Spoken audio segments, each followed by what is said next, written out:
When I joined Brian Price's historical European martial arts group, the Schola St. George, he introduced me to spear fighting.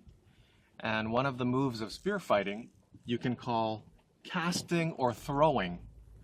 Now, I prefer the term casting because we associate the term throw with throwing something away from you, whereas many of us associate the term casting with a fishing pole. You throw the lure as far away from you as possible, but you keep one end of the rig, that is the fishing pole, in your hand. The natural spear fighting position. So if you're right-handed, your right foot is back and your right hand is on the end of the spear and it's back by your hip. So think of it as a modified pool cue stance. Whereas in javelin, you take one big long stride forward and throw your spear away from you overhand. In casting and spear fighting, you take one big long stride, but you thrust your spear, almost throwing it, underhand, and you keep your hand on it so that you can reel it back in, much like a fisherman reels back in his lure. The reason why you want to reel your spear back in as quickly as possible is because after casting, you are way out of position as you can possibly be without falling down.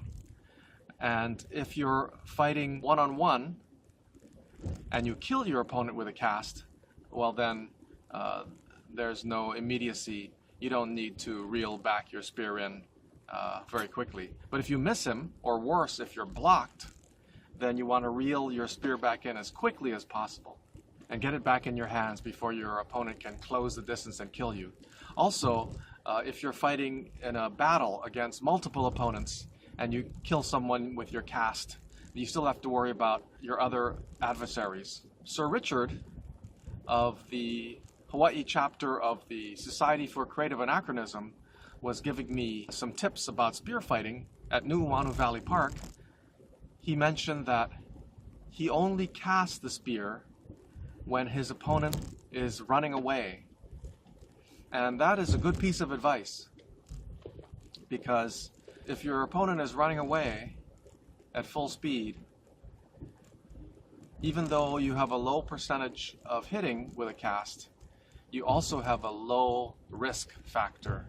To play it safe, you do not want to cast at someone who is stationary or who is moving forward, because then if you miss or are blocked, you'll be out of position and have to reel back in your spear as quickly as possible.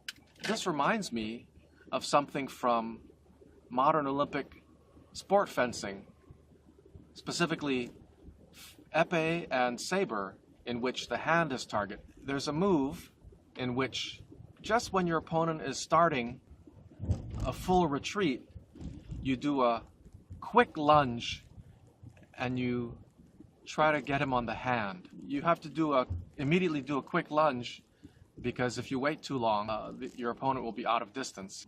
Even though it's a low percentage shot, it might hit, especially if your opponent is relying on his retreat and forgets about his hand and leaves his hand trailing lazily behind him as he retreats. So just like casting and spear fighting against an opponent in full retreat is low risk, so too is launching a quick lunge attack at an opponent's hand just as he's starting a full retreat, also low risk.